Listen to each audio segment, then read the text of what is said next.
Hello, everybody, and welcome to Ladies of the PGS. I'm your host, Mmmm, and today we have with us Catherine Cook. How are you?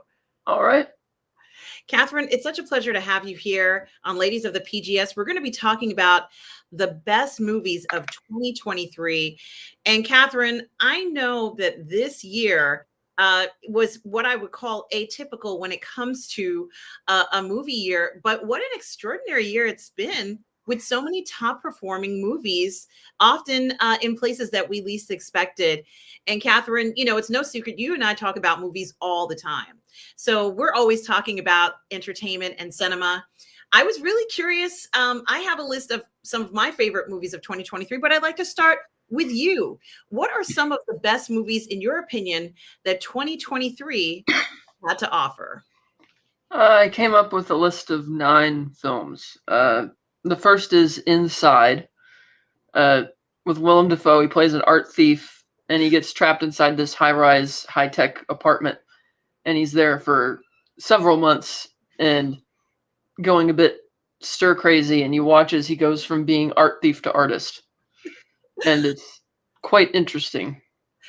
Very well shot. Yeah, it's funny because I've actually seen this film, and I didn't think anybody I knew had actually seen this film, Catherine. And it is one of those films that I love where there isn't a lot of dialogue to it. It's just Willem Dafoe for a good portion of this film, and he comes into this apartment, this very upscale apartment that has very valuable artwork. And he's there to make a lot of money and profit from the absence of tenants. And this is something that he obviously does. He's a thief. Catherine, I think it was one of the most interesting performances I've seen of Willem Dafoe. I'm looking for a decent picture here, where he gets into this apartment. It's very upscale. It's very different. It's very modern. The apartment has some very specific security features that make it hell for Willem Dafoe to survive once he realizes that he's, you know, essentially I'll say he's in a tight spot. I'm not going to go too much into it. But Catherine, I have to say, you know, it's not easy to do these, you know, one-man shows where you're the one person in the film. You know, I was really impressed with Willem Dafoe's performance in this. And I think... Willem. Yeah, I'm sorry. I was really impressed with Willem Dafoe's performance in this. And you talk about him becoming an artist as he's inside of this person's home. And it really takes him in a transformation in a way that was completely different from where I thought this film was going to go. What did you think, Catherine? Did you think it was going to go in this direction? No, because it just seemed, because at first it was feeling very believable, real world, but the level of absurdity that there not being a way to unlock the door from the inside was a bit much. And the fact that, like, even when you would think that whoever owns this apartment, when they're gone, that they would have housekeeping come in, because otherwise the whole place is going to be layered with dust and it just grime. Because notice how, you know, none of the furniture is covered or anything like that. It's like the house or the apartment wasn't really prepared for somebody leaving for, you know, several months at a time. So it didn't really make a whole lot of sense. So I was surprised that it goes on as long as it does, and how even the structure that he makes to try and get to the ceiling is practically an art piece in and of itself. And even though the apartment is like really wide open concept with these big windows, it feels very constrictive and like more like a prison cell, really. Not just because he's literally trapped in there. It just staring at this super ultra modern room like this for so long, it's just, I kind of want to get out of the room. And I like it how he's like watching the people in the security cameras. That's another thing. The fact that whoever lives in this apartment has the ability to like basically hack into or granted access to the security cameras in the whole building, but they have no way to contact the front desk security through the computer. So that was a little weird, but I like how he's like inventing stories about the people that he's seeing, trying to do whatever he can to not go completely crazy. And it kind of goes by at a nice brisk pace. You would think something like this would be really slow, but it wasn't. I thought it was really well done. It was, and he had to be on his toes. And certainly, you know, for all practical purposes, he's a master thief. And so he's not an ordinary kind of like smash and grab kind of guy. He was looking for very specific things, very high value. And it was quite fascinating what he found in this apartment. And of course, you know, I think that sometimes when you see apartments like this, these ultra expensive, ultra high security, ultra unique apartments for the elite and wealthy, there's a lot of things that people can assume. You know, Catherine, I was even surprised at how things were shut on and off in this apartment. Every detail was thought of, and it really was a very surprising film. Not anything I knew we were going to get in 2023. I think that this film, anybody who wants to see something that is really entertaining and certainly artful, go ahead and check out Inside. Catherine, I agree with you. I think this pick was one of the best of 2023. Yeah, for sure. So what else do you have on your list, Catherine? I'm letting you go first. Oh, okay, so next one I saw would be John Wick Chapter 4. That was, I'd say, easily the best of the 4 John Wick movies, because the first 3 I have problems with all 3 of those ones, but this one just has it all. It has the set design, the art direction, the choreography, the pacing, how they change up the choreography so it's not just the same thing like going on for, you know, tens of minutes on end, like with a lot of the other movies where it's just him with the same pistol. It's like here they really change it up and make it really exciting. A story that you can actually kind of get behind. And yeah, it doesn't, you don't necessarily have to have seen the previous movies to get into it. It's a pretty solid, it's like, okay, he kills the guy who's above the high table and now he's got to pay for it. But I didn't think a movie, because like, I was kind of a fan of the first 3, but not like super over the moon like everybody else was. But this one was just, wow. I saw it 5 times in less than a week. It's the first movie ever where I've walked right out of the theater seeing it and turned right back around and bought another ticket for the next showtime. It was that good, and that it was just so, everything was firing on all cylinders. I put it in the top echelon of best action films ever made, alongside Predator, Die Hard, and Mad Max Fury Road, like in Terminator 2. It's that good. Yeah, I agree with you on this one as well, Catherine. I think I remember you telling me that you had seen it at least at the 4th viewing of the film. You'd said, "I'm going to go see it again," and I was thinking to myself, "This film must be extraordinary," and it was. It's such a fun ride. I think that it does what it sets out to do, and it's hard to be the 4th film in a franchise and make an impact. But I think this one did that. Certainly enjoyable to see this, guys. I think John Wick Chapter 4 really delivered. When we got a lot of, you know, we've gotten a lot of franchises where they're in the 4th film or the 5th film and they can't seem to produce anything that we want to see again. But this was not the case with John Wick. So I agree with you. I really enjoyed John Wick as well, Catherine. What's your next pick of the year for 2023? My next one was one called Are You There, God? It's Me, Margaret, which is based on a novel. And I really liked it because it was a movie like about real people for a change. It wasn't a franchise. It wasn't a sequel or a remake. It wasn't like a genre picture. It was just like a teen, you know, middle school girl moving to a new town, growing pains, that kind of thing. And it was like a very grounded, down to earth type of story. And it's like, you know, the type of movies that Hollywood used to make all the time, like low to mid budget, you know, dramas, or this one's like a comedy drama. And it's like, I didn't expect to like it as much as I did. I think I saw it as a double feature with Evil Dead of all things, but it was definitely the better movie of the 2. And I was like really surprised that it's like, wow, I left the theater thinking Hollywood needs to get back to making movies like this. Like, you don't need tons of visual effects and big name people in it. I mean, yes, you have a couple big names in there, but for the lead actress, it's like, I really thought this was a cute movie and really well done. Yeah, and certainly for many of us, and I'm sure you may also be on this list, this was a book that so many of us read as a young adult book, if you will, Catherine, if I remember correctly. That, and there's another one. I had not read it. I had heard about it over the years, but I had never read it. Yeah, it was very, very popular. And certainly I'm so glad that they made this into a film. And I have not actually seen this film, Catherine. So I need to put this on my list of films to see, especially upon your recommendation. And I've only heard good things about it. And I'm looking forward to seeing this and seeing it on the screen. And it is wonderful to see these sort of coming of age. I'm assuming it's a coming of age film. Yeah. It's wonderful to see this. And you're right. We used to get so many of these. it's nice to see them coming back. So guys, make sure you put are you there, God? It's me, Margaret, on your list. Catherine, what is your next film? The Super Mario Brothers movie.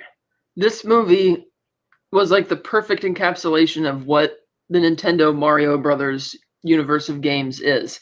It's silly, it's, you know, over the top. Not all the voices were as well cast as they could have been, but it was so many homages to all the different games. A fun story. Jack Black steals the show as Bowser. I mean, yeah, it's not a movie I would put up in like Best Picture category, obviously, but given how long Nintendo and these characters have been around and the previous poor adaptation live action decades ago, it's like, wow, they made it. And it's almost like, this is what you guys should have done a long time. Like, you could have a whole universe of Mario Brothers films, but this, like, I thought was a perfect encapsulation of the IP. It's like, if you want to sell somebody on, you know, shelling out the big bucks for the Nintendo console and those character games, like, show them this. Like, this is what you're in for. And as a reflection of that, I thought it was one of the best video game movies also, because it just captures the whole spirit of the game. That's usually something that's very difficult, because no matter what video game it is, everybody's experience playing it is unique to them, which is why it's so hard to make a good video game movie. But this one wasn't an issue, because it's just so playful and all over the place. Yeah, again, aside from some of the voice actors, which weren't not necessarily some of the best choices, but I thought it was a really good representation of that and really fun.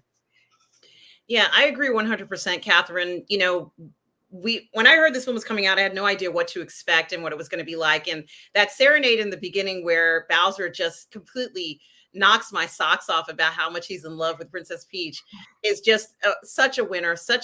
Shows the capability of Jack Black. When you put him in the right frame, when you use him in the right way in a film, he can bring you into that world. And even if you didn't know anything about Super Mario, you're going to find this film entertaining. Like you, I'm a huge fan of Super Mario. I had a Nintendo 64 that had Duck Hunt and Super Mario on it. And you were right, Catherine, about the gameplay. It literally has a section where they are literally playing the game we all know and recognize. They didn't have to put that in there, but they did it for us. They did it with love. Catherine, there's even a part where he has to train, just like if you were doing the tutorials in the game. I thought this was so clever. We got sort of like the one-dimensional, then the three-dimensional as the years upgraded, you know, and even Donkey Kong, I think I saw, and Frogger in there, Catherine. So many fun titles, a great story. This was so much fun to watch. I think the three-dimensional aspects of it, Catherine, where, you know, the characters are kind of flying through, you know, different dimensions and stuff. It was fun to watch that. And I've watched this film more than once and marveled over how much they put in. They did it for the fans, Catherine. This was for the fans. And you can tell when you watch this film, it feels so good. If you are a fan of Super Mario, it's not a surprise. This film did, of course, cross the $1 billion mark, and it deserves it, Catherine. Really one of the best video game adaptations I've ever seen. I agree with you 100%. This is definitely one of my favorites too of 2023. All right, Catherine, what's the next film? Next is one that's definitely not going to be everybody's cup of tea, but I really liked it, is Fool's Paradise, where Charlie Day plays this mute who's released from a mental institution because the doctor's like, who is this guy? Why is he here? Oh, does he have like an insurance? Oh, no, just drop him off on a bus in East LA. He'll figure it out. And he gets discovered by this wannabe agent played by Ken Jeong. And what transpires is like this whole odyssey as he's going through Hollywood. And it's a scathing indictment of just the whole Hollywood business and the whole Hollywood system, except he's just mute the entire time. And a lot of the humor comes from feeling like a throwback to something that Charlie Chaplin or, you know, Buster Keaton type. And it's a little slow in the middle, and I could see why a lot of people didn't care for it. It got like practically review bombed, but I thought it was really clever and really funny because it was just totally unique.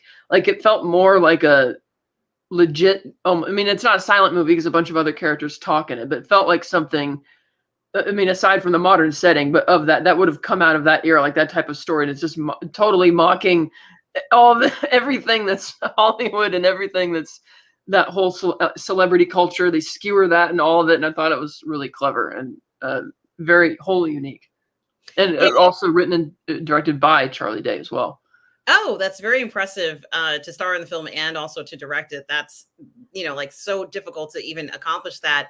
And I think that these films are needed. I think sometimes there does need to be, sort of like a deep kind of analysis of the current, I guess you would call it the current, I'm trying to verbalize and I can't do this. The current social norms of Hollywood, if you will. Yeah. And I love films that do this, especially if the character doesn't have anything to say. You're just watching what's happening and you're realizing it. But it sounds fantastic. And certainly maybe an appropriate film. I think Fool's Paradise 2 could be the version of what is Hollywood like during a strike, Um, so certainly I want to check this one out, Fool's Paradise. It seems really, really interesting. Catherine, what's your next pick? Spider-Man Across the Spider-Verse. If the third one in this Into the Spider-Verse trilogy sticks the landing, then it'll be on the table for one of the best, not just comic book trilogies, but one of the best trilogies ever. The animation absolutely blew me away. The story was really engaging and really deep. It was emotional. It was dark. And it has a few great plot twists in there that you didn't see coming. And it's, really funny. But mostly it's just that type of animation was just so jaw-droppingly gorgeous. I've not seen an animated film that looks that good. And with all the characters being so well thought out. And like the first one, you have other versions of Spider-Man in the multiverse, which are kind of funny, and they're playing it for laughs. But in this one, they really dive into their various backstories a bit more and fleshing them out more as three-dimensional characters. And I thought it was done like very well and definitely worthy of all the praise it's been getting. Yeah, I agree 100%, Catherine. And one thing that I kind of noticed about this film is that it feels like it is more than one film together. It feels like three very distinct films. And for me, at least, I felt like the Spider-Gwen, I hope that's the character, in the beginning, there was enough content on her alone just to even have a film of her own if you wanted. And then the segments with, of course, Miles, which are stunning. And then, of course, Into the Spider-Verse could have been a third film. You got so much in this film. They even had my favorite character, which I didn't know he was going to be in here. Spider-Punk has and will always be my favorite Spider-Man. I had no idea I was going to see Spider-Punk in this film. So I was very surprised by that. But we also even got to see even beyond the Spider-Verse. So I think that this is really interesting. They didn't have to include all that. They could have, cut it short or just given us a little bit. This certainly was, just such a feast. If you like everything about, let's say, modern Spider-Man and this foray into spectacular animation that we saw, the 2018 film, Catherine won Best Animated Feature, right? Mm-hmm. And I'm not surprised if this one will win it as well for the awards coming up. Really mesmerizing colors and the flow of the film is beautiful. We even got to see some cool relationship comments, where people are talking to one another and it makes sense. And they're kind of trying to figure things out. And I like those scenes where people are having interactions and trying to figure out like, what's going on? What is this? Real life interactions that make sense. I think this was really just such a spectacular animation as well. Just such a wonderful film to watch. It made a huge amount at the box office too. I mean, for an animated feature of this type, I was very surprised. I thought it was going to make a little bit more, but it made a lot. So certainly I know they were very happy with the outcome of this. And I don't know anybody who doesn't like this film. I actually haven't heard a negative review on it. So it's a great pick. Catherine, what is your next pick of 2023? Oppenheimer. Yes. That's, I'm going by like release month by month kind of thing. Sure. I mean, what else can be said about it that hasn't already been said? Once again, Nolan is using his penchant for playing around with time to do 3 different storylines in 3 different time periods. All the stuff in color is subjectively told from his perspective, which is why it's leaning very heavily in Oppenheimer's favor in terms of a biopic rather than, it's not very critical of him. Whereas the black and white segments are a bit more on point with kind of what's actually going on. The performances were fantastic. Cillian Murphy, Robert Downey Jr. especially, even Benny Safdie as Edward Teller. I thought he was great. I like again, it's a movie that's 3 hours of mostly just people talking. And it's like really engaging, especially with the edit. and I didn't get bored with it. I saw this movie 8 times in theaters because I had that Regal pass, and it's a great way to get free AC in the summer. But I thought it was so well done. Even the way they did the Trinity test was very unique to read about, and how rather than just recreating the typical video footage that we've all seen, it's like the super close up of the extra flames within it, which I thought, okay, that's kind of interesting. So yeah, it's like we reviewed this before on the channel, and I just thought it was really well done, and it feels like you'll get to a moment which feels like a climax, like the Trinity test, and it's like, oh wait, there's still like another hour almost to go, and they find a way to reel you back in so that it doesn't feel like it's starting over again. It's just, continuing through the story, and I thought it was a really good movie.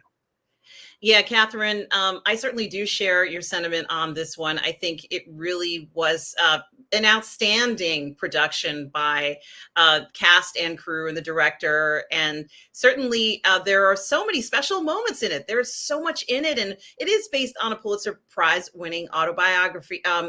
Biography. However, even so, you don't always get something that's as spectacular as this, Catherine. It hits all the marks. And, recently we were talking about how you can't get a copy of it anywhere, a hard copy of physical media, because it's selling out everywhere, and they're trying to meet the demand of this film. Gee, this is one of these questions that I want to say. It's like, obviously, Oppenheimer is bringing physical media back big time. Over 900 million in the box office for a 3-hour film, which was shown in 70 millimeter, maybe not 70 millimeter, but let's say in regular standard definition, HD, in IMAX, in 4K. It was 70 millimeter in IMAX. I saw that one. Catherine, this is phenomenal what this film is doing for movies, for entertainment, at a time when we have so many articles of people saying, well, the theater is dying, this is dying. Catherine, I admit that this is not the ordinary film, and we don't get this all the time. But when you make films like this, people will go back to the theater to rewatch it, will purchase the physical media copy. They'll go to special screenings. A lot of this came out, and I think it created this incredible amount of excitement in theater and entertainment and what's possible to be done with a film.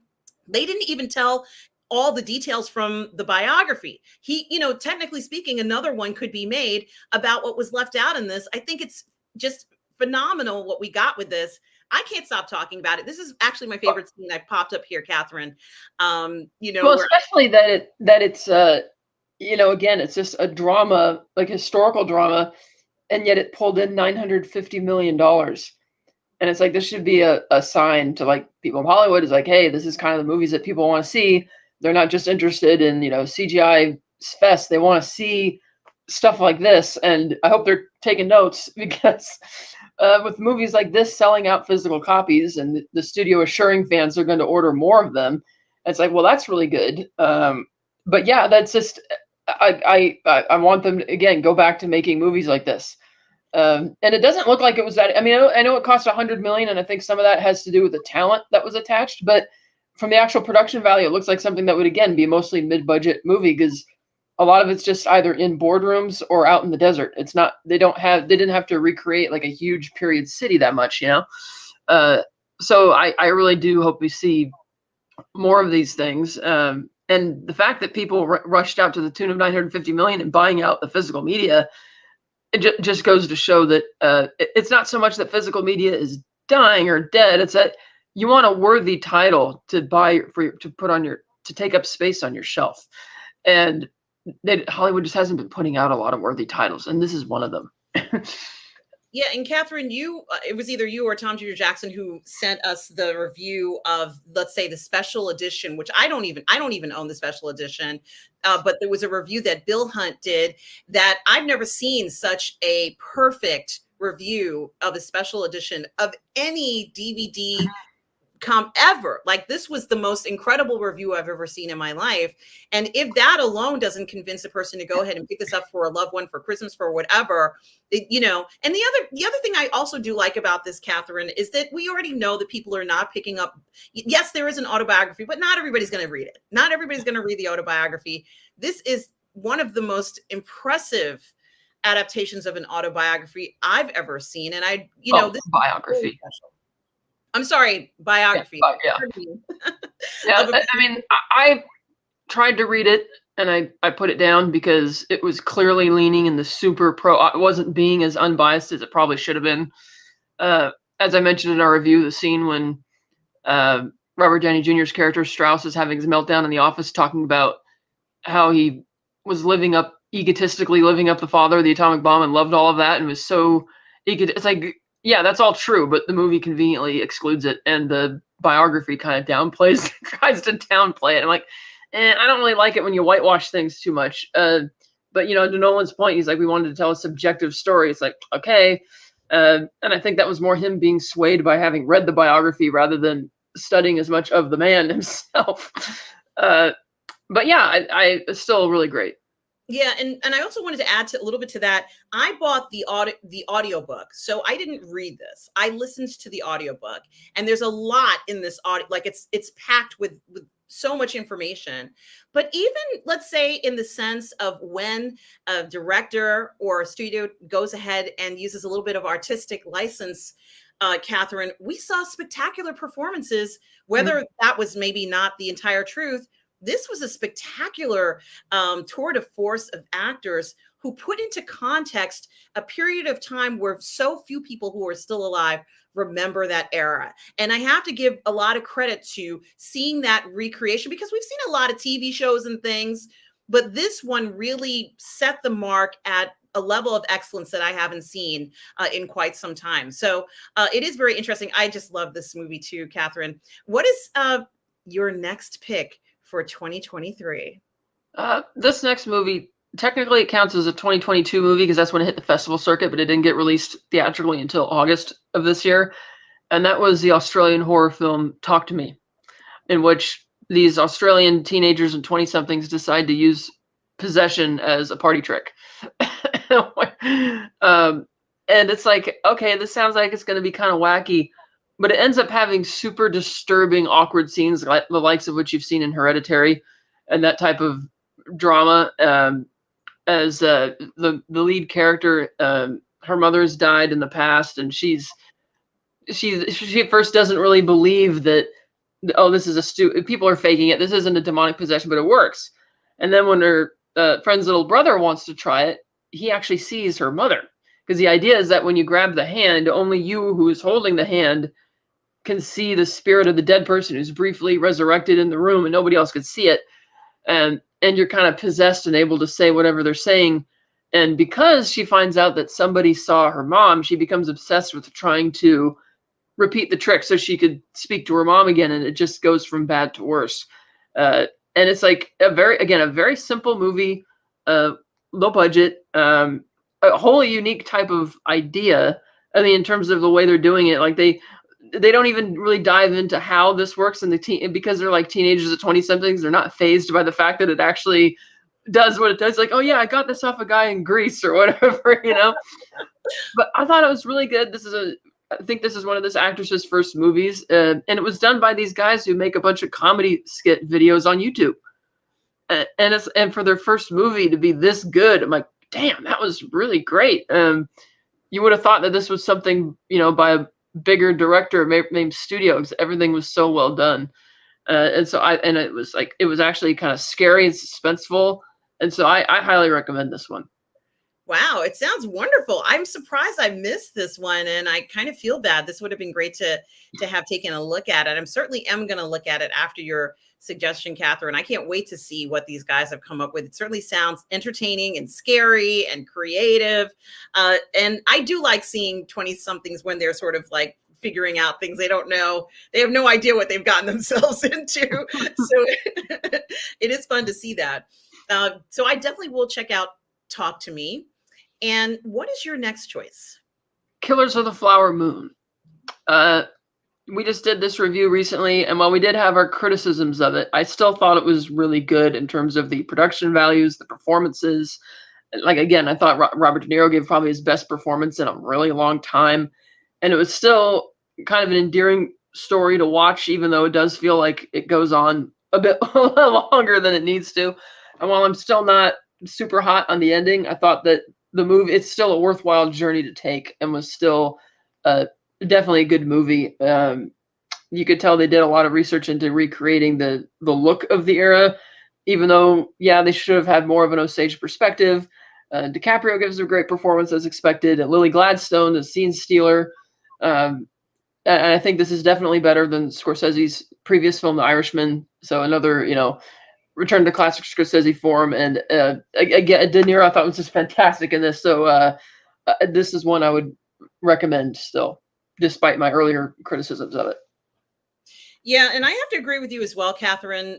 Certainly, we saw the most incredible chemistry between DiCaprio here in the film with De Niro as well as with Gladstone. And I was even asking, we need to see more it doesn't have to be a Western, but we need to see more productions with the three of them on screen, because the screen just explodes when they're on there. And I admit that for me, this film felt very slow going and did have some deficiencies, but I'm glad they made it. And I do encourage other people to go ahead and watch it and enjoy the film for what it is. Hopefully it will encourage other movie makers to go ahead and take a chance on something like this.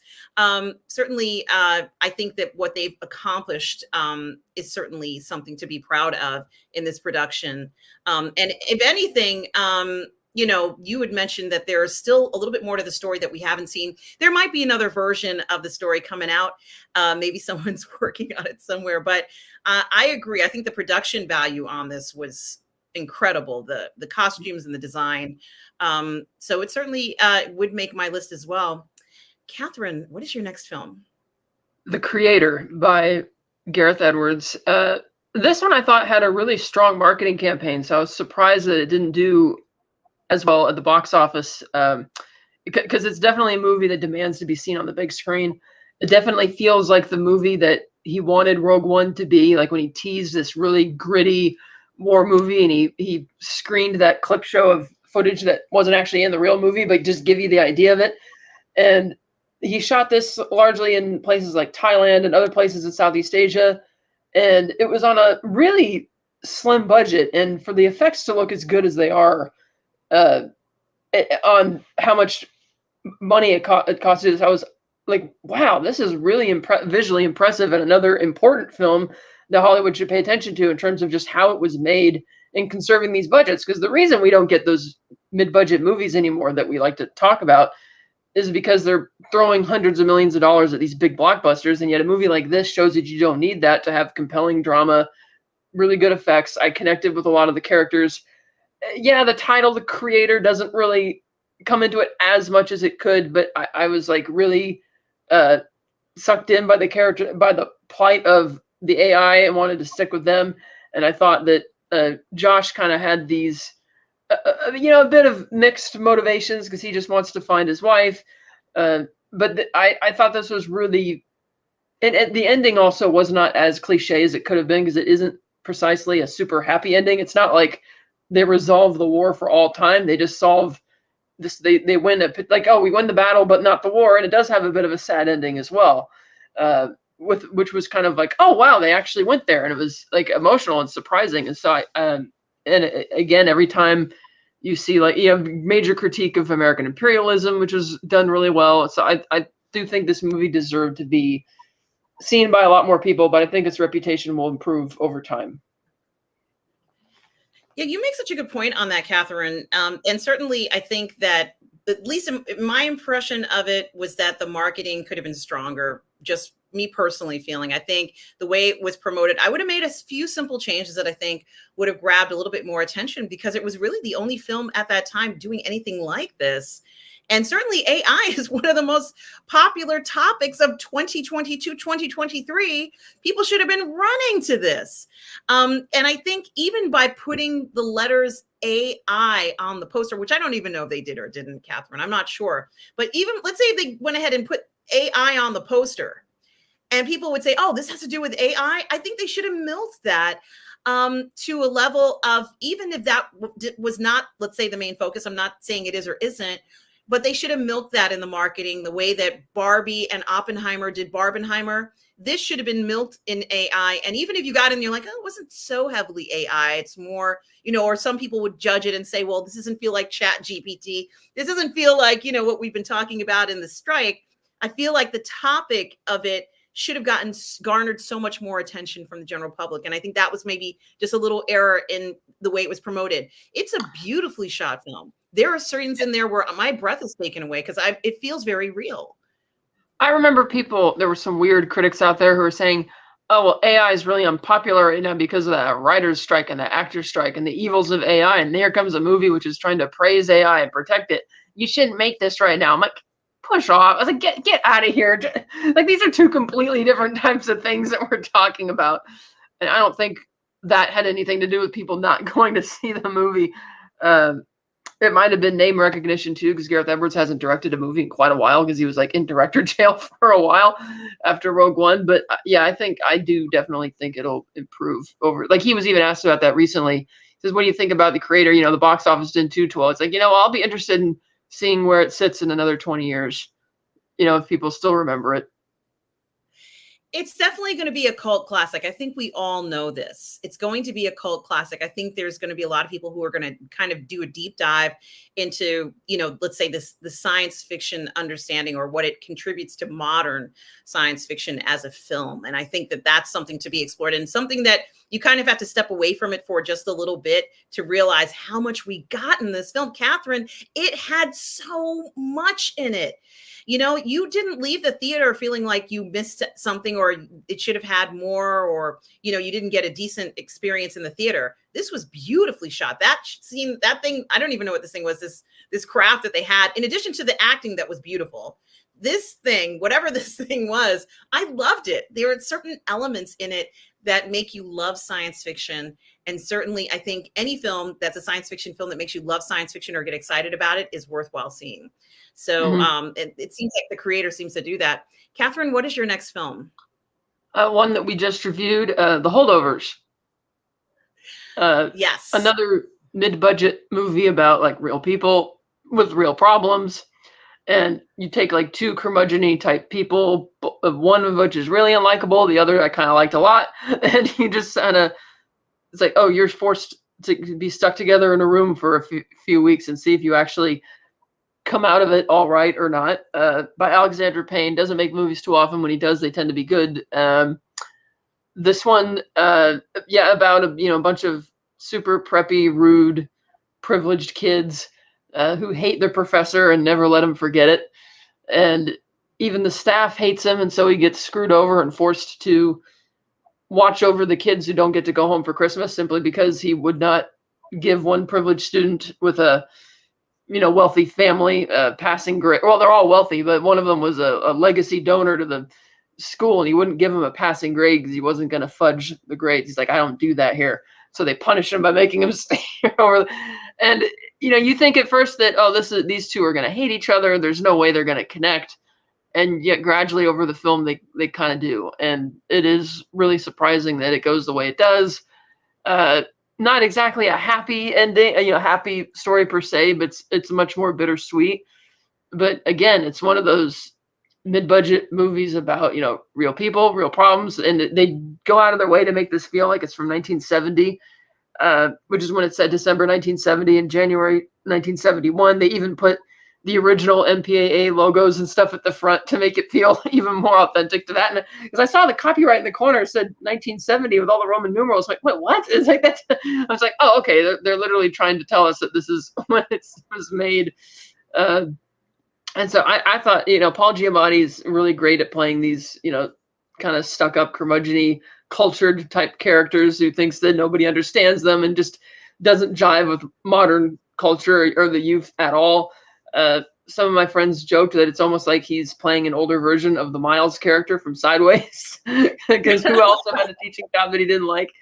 But yeah, this I thought was quite good, and that actor there, Dominic Sessa's first role, pretty good for a starting turn. So I highly recommend this one as well. I agree, Catherine. You and I did recently review this, and it was spectacular. And both you and I agree that you can actually see the lettering, as you said, Catherine, which looks like it's sort of like a 1970s throwback. Both you and I agree. We used to get movies like this all the time. So getting something like this now felt very special. It is kind of during the holidays. It's based on a holiday layover, if you will, at the school. And it does feel very special because it is a fantastic foray in storytelling, and the performances are great as well. So I think that was so important for us to see that there are directors and storytellers who still want to put stories out like this. It feels so satisfying. It's like a satisfying serving of mac and cheese or something at your holiday event. So I do feel that way about that film. Catherine, what is your next choice? That is it for the films I've seen this year that I would consider the best. And yes, I have seen new ones like Napoleon, which didn't make the list, but those are the ones I have picked for the best. Yeah, and I do want to mention something about let's even so I know we talked about Napoleon, and I have spoken about Napoleon. I just want to say, since you mentioned it, and if you wanted to say something briefly about it, you can, because it is a historical epic, and or whatever you want to call it. Please do. What are your comments about it, since it has gotten a lot of coverage? I get why a lot of the French don't like it, because it's portraying him as this very boorish type of individual, which he wasn't. He was a lot more cultured. The movie completely omits all of the enlightenment that he brought to France, all the great reforms he brought. And granted, there's other terrible things he did that isn't in there. I think the movie with the intertitles at the end showing how many people died is unfairly putting all the blame on him, which isn't really true, because all of those other countries that formed the Allies hated the fact that that France had a proletariat revolution, which jeopardized everything. So it's like you're kind of backed in a corner and you have to do something about it. And Napoleon is the one who did something about it. That being said, I thought the first half of the movie was really entertaining and really well paced. And I think the fact that he and Vanessa Kirby had no chemistry is kind of the point, because in reality, she didn't really love him anywhere near as much as he loved her. For her, it was like she was much more interested in her lovers that she took. And he was, he had bitter jealousies too, taking mistresses and stuff like that. So it's kind of leaning into that aspect of it. Almost like if you were to take away the title and the medals and the uniform, he's just a man. And that seemed to be what the movie was interested in doing. Whereas the second half, like if you know the history of Napoleon, then you know what all these battles mean. But in the story, they don't really contextualize why they're showing you this. It's just like, oh, we're now showing this campaign and that campaign, but they don't really clue in the audience as to why. It's just like, oh, we're going to show this now and this now. Like one scene, he'll be talking with Alexander the First, and they're getting along really well. And then 2 scenes later, oh, he's betrayed us and joined the British. It's like, wait, why? And it's like, you kind of have to polish up your historical knowledge before you go see it. I could tell as I was watching it, since there will be a version that's 2 hours longer, I could just feel where the extended bits are probably going to be. But in Joaquin Phoenix, I thought it was entertaining. I mean, it's certainly not something you go to for historical accuracy, but it's like I could see what Ridley Scott was doing, almost like a character assassination. But I mean, it was still well paced. It didn't feel that long. It just the second half of the movie, while the battle scenes and everything were very exquisitely staged, it's just like a lot of the campaigns they show in the second half just felt like they were there for the sake of being there, rather than really, because the first half you're like following his rise to power. It's like there's a clear story going on here, and the story with his love affair with Josephine, whereas the second half just kind of meanders a bit. So I didn't really put that in my top shelf, even though I still did enjoy it a bit. I gave it 3.5 out of 5. Yeah, and I did just want to mention it because Catherine, you and I are talking about historical stories, and how it feels like this is, people want to see these things. So I think there is demand for something like this. I see them making another one. I think somebody said Spielberg might be making another one, or a series, and we know, as you said, there's going to be the extended version coming up soon. I personally wanted a more romanticized version of this. I wanted sort of like a Barry Lyndon style film where I got a lot of sort of this dangerous liaison feel to it, a little more raunchy, a little bit more, spicy version of this. If we're going to go spicy, I wanted it to go all the way, Catherine. However, I do like the attention it's bringing to Napoleon. And I don't think anybody who sees this film, the majority of people, it's going to be millions of people who see this film, whether it performs well in the box office or not is irrelevant. Millions of people will watch this. Kids in schools might watch this, right, Catherine? Kids in schools are going to be watching this. If I know that Apple, which produced it, hasn't put any of their stuff out on physical media, so that might be a barrier depending on if they make an exception for this. But in schools, I don't know, because again, the historical accuracy, and because I think because again, the reason it's not as romantic as it could have been, like Stanley Kubrick tried to make this movie forever and he never got around to doing it. He tried and failed so many times, but it's almost like Ridley Scott wanted to portray him as, you're the guy with petty insecurities, which isn't entirely untrue, because when he found out that his wife was cheating on him, he took a mistress because he was going to be petty about it. And then he raced home to be upset about it. And like, you even have a scene where he's sitting on the couch where they're saying, I'm not susceptible to petty jealousies. I'm like, yes, you are. You're just a man like everybody else, like everybody else. And she has needs too, like, well, like everybody else. Don't even go there, you know? And so the movie seemed, I mean, it's definitely a unique take on it. So we'll see. The brutality of it might cause it not to be screened in certain schools because it is pretty violent. I think the most violent thing I saw in a movie, something I've never seen in any other film ever, was when a cannonball strikes his horse. And that was like, yeah, that was wow, that was just savage to see how graphic it was. It was easily the most graphic thing I saw in the whole movie.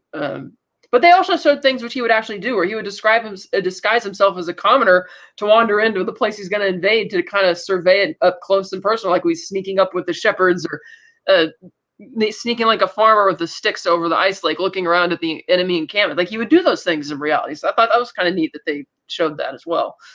But not top tier of the year material for me overall. Yeah, and I agree with pretty much everything you said. And, you know, of course, I'm going to want more romance. I wanted adult love scenes. I wanted to see nudity. You know, I think it's such a big tease when Vanessa Kirby comes out with sort of like her breasts hanging out of this dress that she wears, and that's all you get, guys. That's all you get. But that's okay. You know, this is the director's vision, and I respect that. But certainly, I am glad it was made. And Catherine, we're going to see more versions of Napoleon.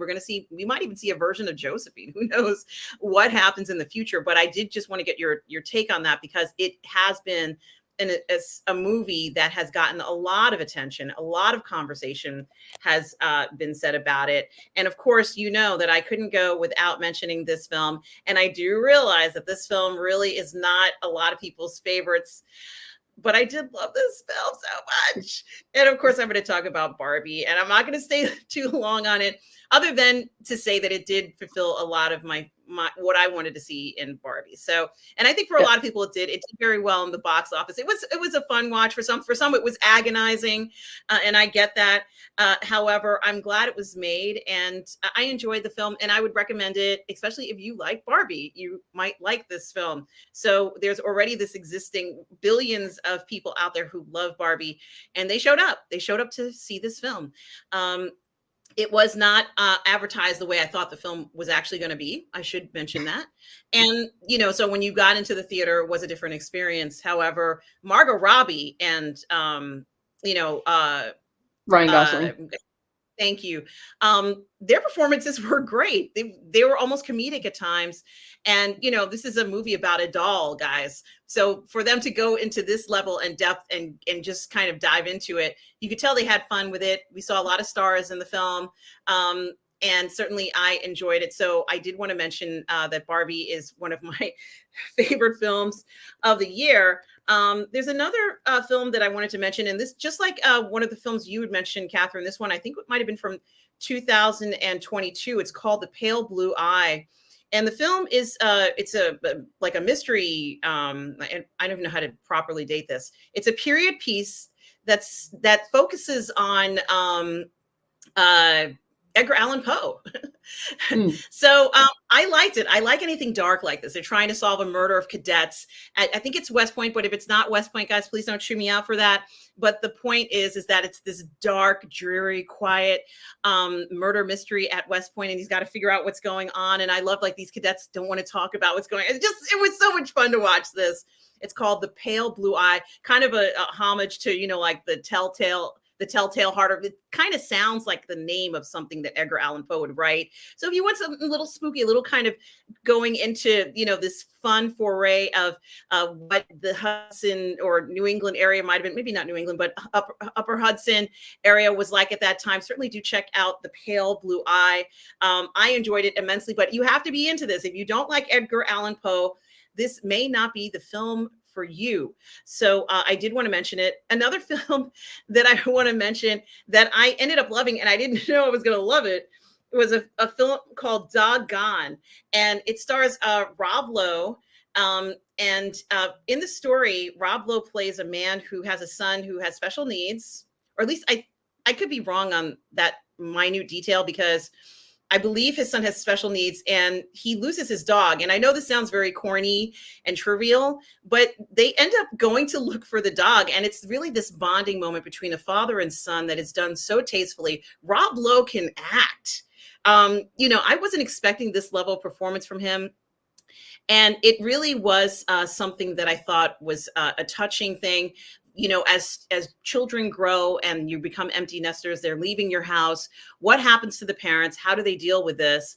Who knew this dog was going to bring them together? I enjoyed it immensely. I would recommend it. I think it could be a family film. So if you want to kind of have a heartfelt film where you're not expecting to have these feelings and emotions, but they do bring it home with meaningful interactions between family members, this is the one for you. Doggone is the name of that film. Catherine, have you seen Doggone? Never heard of it. I do have the Okay. Kel Blue Dot on my Netflix watch list, and it's been there for nearly a year. I need to get to it. Okay. And the next film that I want to point out is a film that did very well in the box office. I know you've heard of it. You probably have already seen it as well, Catherine, and that's Megan. I hope this is the one that I'm saying it's right, that it came out. And I can't find the cover. Did it come out? It came out in January, right, Catherine? Yep. Okay, so I can't find the placard for it. Megan horror film. Maybe that'll work. I'm on IMDb, but it's like, I'm sorry, guys, I'm typing them in individually. I'm not going to find this way. But Megan is an incredible film. And it's, once again, I guess, kind of like an AI film, Catherine, where this young woman creates this I guess, robot or artificial intelligence, or whatever you want to call Megan. Why can't I find her?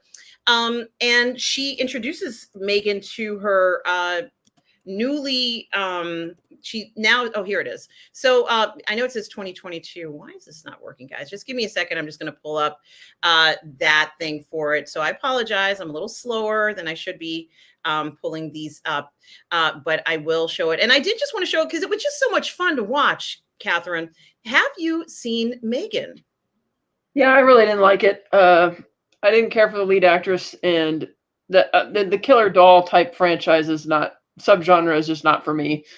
I've tried with multiple things. Like, I'll admit that the very original Child's Play has a very creepy atmosphere to it, but it's like, it just doesn't work. I mean, not for me. And I could kind of see where the ending was going. They kind of tease another type of, I'm not going to spoil it, but something else that they have in the house. I'm like, oh, okay, that's what's going to, save the day.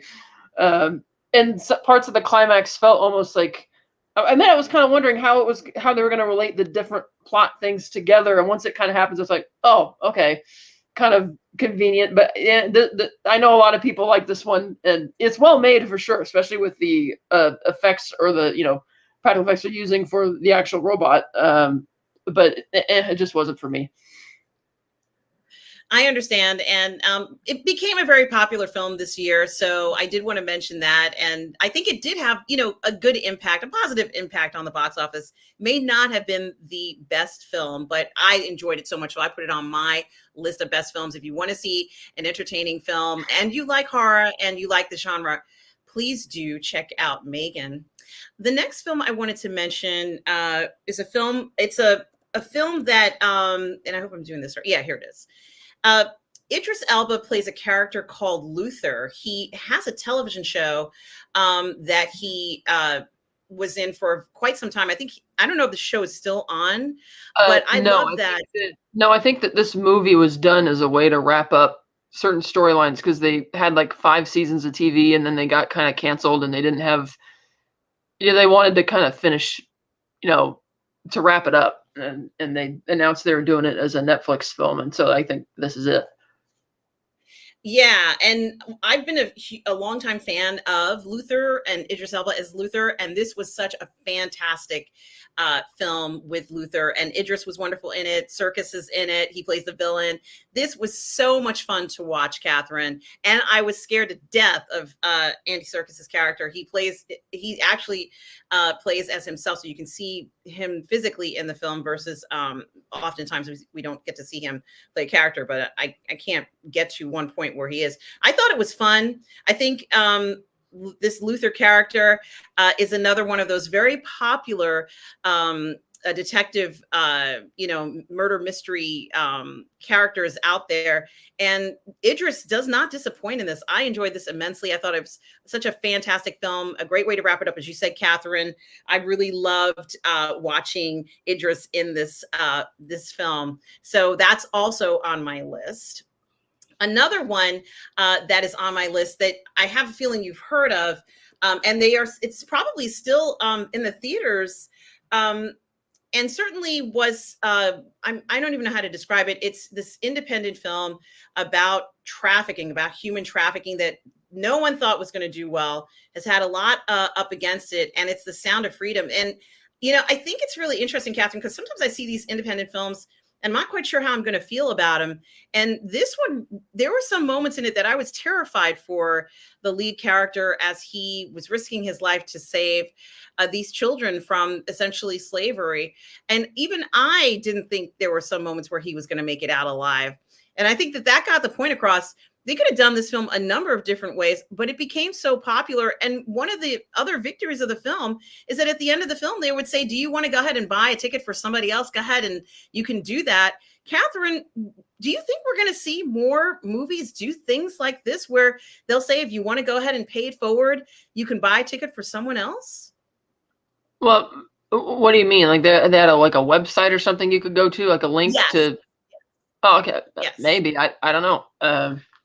It makes sense because that was more of I think that was started out as a crowdfunding project, did it not? Like something like that. And then it gained a little bit more funding. So that's a way that they're trying to drum up more money for it. I didn't see it, but I've heard mixed things about it.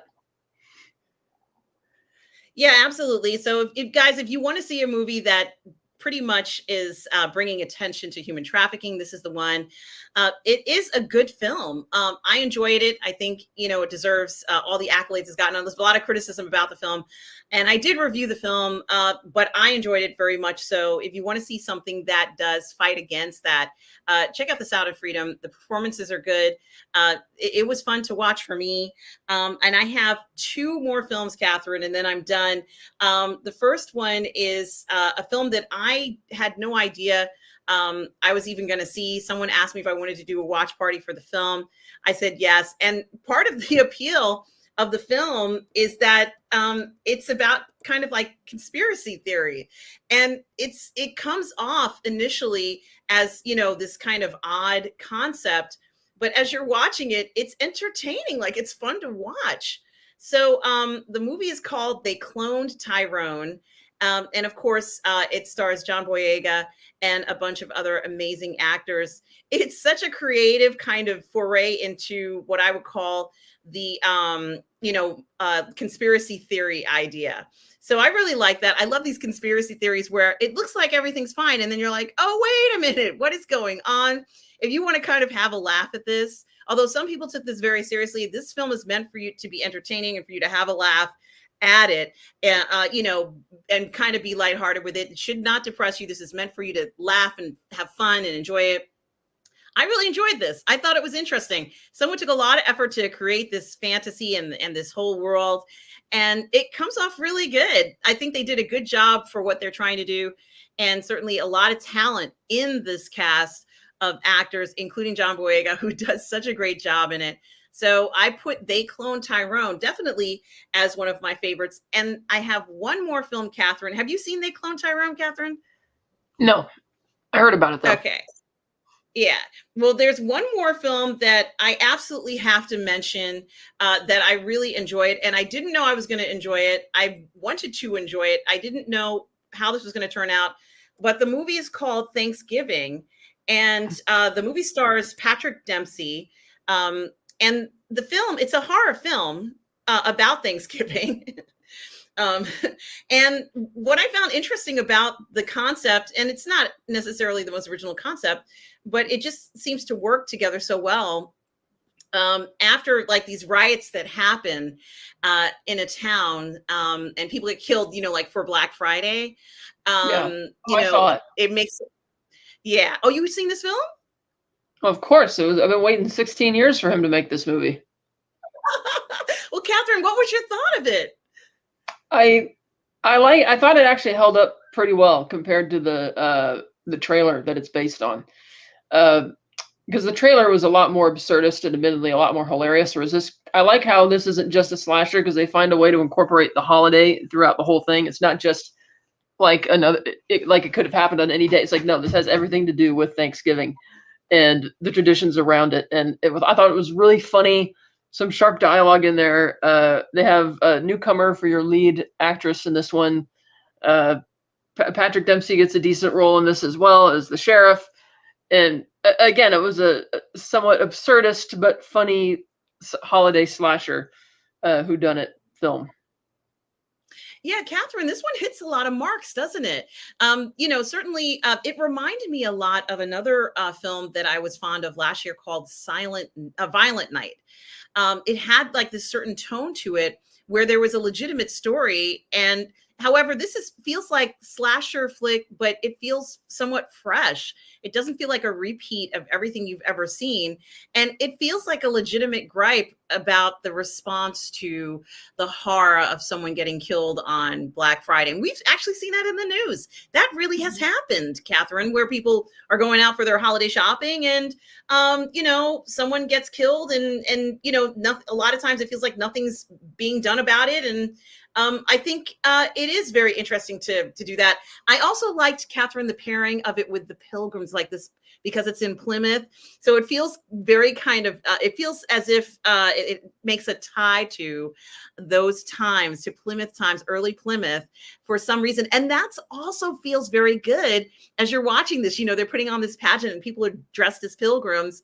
I really enjoyed that aspect of it as well. And I was not expecting to enjoy that throwback to the past, if you will, So yeah, I really enjoyed Thanksgiving, Catherine, and that's my last film of the year. I think Patrick Dempsey shines in this. And guys, anybody who hasn't seen Patrick Dempsey in this, go and check it out. It's such an enjoyable film. Thanksgiving, which is a horror film about Thanksgiving. So, Catherine, what a selection we've gone through in this past hour. Any final comments or thoughts about any of the films or anything you'd like to mention that we haven't mentioned? There's so many fantastic, biographies about singers like, I'm trying to think of, there was a Milli Vanilli doc. There was all these different things that came out this year. Anything else you wanted to mention that we haven't gone over? Yeah, there were a few other movies that didn't make my list that I thought were good. There was Air, about the making of the Air Jordan shoes. That was a Prime Video film that got a brief theatrical release. That's another mid-budget movie about people. I thought it was with Matt Damon. I thought it was a decent movie. I thought, okay, that's kind of, again, one of those movies Hollywood used to make all the time that they don't anymore. So that was good. I thought Guardians 3 was a return to form for Marvel that they haven't had in a long time. There was this ridiculously absurdist comedy called Bottoms that came out in August about these girls who were like at the bottom of the social ladder at school, and they decided to start a fight club as a way to, like a female self-defense club as a way to get girlfriends. And it's just the level of absurdity. Like, for instance, the last time we played this high school in the football game, they murdered the quarterback, like actually murdered him. And it's like, at first I thought, are they joking? It's like, oh no, they're serious. So this is the level of absurdity that this world takes place in. And I thought it was really funny, even though, the script is, it's ridiculous. But I thought that was another funny one as well. Yeah, I'm glad you mentioned that. I also wanted to mention that I watched a David Beckham documentary about him and learned some things that I had no idea about his experience, as a footballer in the UK. And I also wanted to say that I did see the Hunger Games, the Snakes, and I can't remember what the total. The Ballad of Songbirds and Snakes. Yes, and I liked it because I like the Hunger Games. I'm not going to put it on one of the best movies of 2023, but I enjoyed it very much. So, Catherine, any final thoughts and comments? Do you think 2023 was a very unusual year, seeing so many? What is your impression of 2023? Will 2024 top this year? Was this just such a crazy outlier year? What do you think? I don't know. They had a ton of movies this year, and probably because of things that got delayed from the pandemic, which are just finally getting released. Because this summer we saw film after film just failing at the box office because probably because they were just releasing so many movies every week. It was like so much competition that they just cannibalized each other. Uh, like for instance, Mission Impossible, a movie which usually does big bucks at the box office, I think it finished under 400 or somewhere around there, or maybe above that. And that was another movie about AI, where AI is evil. We have to stop it right at the start of the actors strike, but people didn't rush out to see that either because the Barbenheimer phenomenon happened. And it's crazy how things like that happen. You can't plan for something like that. So yeah, it was a bit of an unusual year for movies. I liked that it was a bit of a return of the mid-budget movies, like the ones we spoke of. I hope there's more of those. I'm not really sure about what the titles are for next year. And I'm pretty sure there's a couple other movies yet to come out that are going to be probably pretty good. I can't remember exactly what they all are. Some other probably awards type contenders. A lot of stuff comes out around Christmas. But yeah. So I thought it was definitely an overcrowded year for movies. I don't think we're going to see Hollywood cram that many films into the spring, summer months again, because it just wasn't helpful for any of them. Yeah, that's a very good point. And you and I are going to go see Aquaman, and we are going to review it on the channel, which is going to come out rather soon. But you're right, Catherine. It did feel like there were a lot of films that came out this year. Certainly a very difficult year to stand out, but quite a few did. And it did make for some interesting movie going. So, Catherine, thank you so much for joining me tonight to talk about your favorite movies of 2023, the best ones. I talked about my favorites. Many of you in the chat also mentioned so many things that you're interested in. Catherine, where can people find you? You can find me at Slice Night at YouTube, Instagram, Twitter, and Letterboxd. You can find me currently every Thursday night at 7. Scotty and I are reviewing season 5 of Fargo on the Phantasmagorium show. We're having fun with that. And every second and fourth Sunday of the month, I'm on the Unifying Force on the Virtual Cantina Network. It's a Star Wars talk show, Star Wars channel. There's unboxings on that channel. There's shows about the Star Wars comics that come out with other people, and there's all sorts of stuff you guys and watch-alongs that sometimes we have. Now that the strike's over, we can bring back Star Wars celebrities for our watch-alongs, so you can check those out. And like we have a watch-along of Blade Runner with Kevin Thompson, who was in that. That's on the channel, and all sorts of cool things you can check out. So, yeah. Well, guys, please do check out Catherine at everything she mentioned, also on the Phantasmagorium show YouTube channel, which she is on as well. Guys, please do. The bottom one is the correct spelling of Phantasmagorium. I noticed the top one has an extra U in it in the gore section. Yeah, so the bottom section is how it's how the word is spelled. All right. Thank you. Thank you for the pointing out the correction. And thank you so much, Catherine, for being here. Guys, please do subscribe to my YouTube channel, Positive Fandom, where I do all the parlay in the fandom as well. Guys, I hope you're subscribed to the Burnettwork as well. And Tom, I'm just looking for your link, Tom. Tom, our moderator, collaborator, and friend, Tom Jr. Jackson. We are all goof people. Tom, I want to thank you, as always, for being here and doing everything you do behind the scenes as well. Thank you so much, Tom. I can't find your link, but I'm sure it's there somewhere. I did know, but guys, we did for my handle. Slice Night is all lowercase, but the front letter was capitalized, so they won't find it if it's yeah. So it's like all lowercase. I'm not sure if it's on this one, but I noticed it on the last one. Well, I will change it and I'll correct it, Catherine. I apologize for that. So. And but guys, please do check out Catherine. Please do check out Tom. Please subscribe also to my YouTube channel. And guys, thank you so much for being here. I saw Laud Toth, my favorite. Mountie is here as well. And all of you who are here, thank you for sharing so much. The Richard is here today with everything that's coming up. We, of course, are going to, Catherine and I are going to do a preview of movies for 2024. And we are also going to review Aquaman as well. So there's much more that Catherine and I will be back. We're going to be back talking more movies. I assure you guys for that, for the rest of 2023 and into 2024. So guys, thank you everybody for being here and for the support of the channel. And guys, remember, no matter where you are in the galaxy, always remember to please be kind, everybody. Take care.